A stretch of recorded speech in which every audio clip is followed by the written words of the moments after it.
నాకు ఆస్తమా ఉంది. మా తాత మీద నేను జోకులు వేస్తున్నాడు. మా తాత ఆస్తికి పోయిన ఆస్తమా ఇచ్చాడు. మా ఆస్తమా అన్నది వంశపారంపర్యంగా వస్తుంది, మీ అందరికీ తెలుసు. మా ఇంట్లో మా నాన్నకి, మా బాబాయ్కి, తర్వాత మా తమ్ముళ్ళకి అట్లా వరుసగా అందరికి ఇచ్చుకుంటూ వెళ్ళాడు మా తాత. బట్ ఇప్పుడు ఆస్తమాకి నాకు గుర్తుండే మా గ్రాండ్ ఫాదరు ఆ రోజుల్లో ఇంత స్ఫోటం వస్తుంటే పక్కన ఆ రోజుల్లో నీడిలు పెట్టి చేసేవాళ్ళు. ఆయన మా ఇంటికి హాలిడేకి వచ్చినప్పుడల్లా మాకు ఒక కామన్ ఇదనమాట చూడటం. But thanks to technology, thanks to doctors like this, ఇప్పుడు ఆస్తమా మేనేజ్మెంట్ చాలా టెక్నికల్గా సైంటిఫిక్గా అయింది.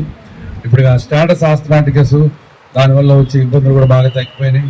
ఇన్హేలర్స్ కానీ డోస్ డెలివరీ కానీ చాలా చాలా సిస్టమేటిక్గా జరిగింది. So thanks to all the pulmonologists. ఒక బ్రాంచ్ డెఫినెట్గా ఒక సబ్ స్పెషాలిటీ తయారైంది. సో ఇప్పుడు ఆస్తమా సఫరర్స్ క్యూర్ లేకపోయినా, కరెక్ట్గా క్యూర్ లేదు, బట్ సిమ్టమ్స్ మటుకు బాగా కంట్రోల్లో ఉన్నాయి. పాత రోజులలాగా ఇబ్బంది పడక్కర్లేదు.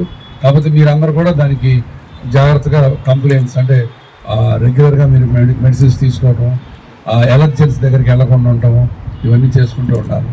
సో ఈ ఆస్తమా డేలు, తర్వాత హైపర్ టెన్షన్ డేలు ఇట్లాంటివి ఎందుకు పెడతామంటే ఆ రోజు మళ్ళీ రీడెడికేట్ అయ్యి నలుగురికి ఎడ్యుకేట్ చేయడం, నలుగురిని దాంట్లో పార్టిసిపేట్ చేయడం వల్ల అవేర్నెస్ పెంచడానికి ఇవన్నీ చేస్తుంటాం. సో కాబట్టి ఈ ఆస్తమా డేకి వచ్చిన పేషెంట్లు, నా సహ పేషెంట్లు అందరికీ welcome and I congratulate the department of pulmonology for taking this initiative. So ఇప్పుడు ఆస్తమా వాళ్ళు కూడా పరిగెత్తగలరు అని నిరూపించడానికి మెరతారు. Okay, thank you.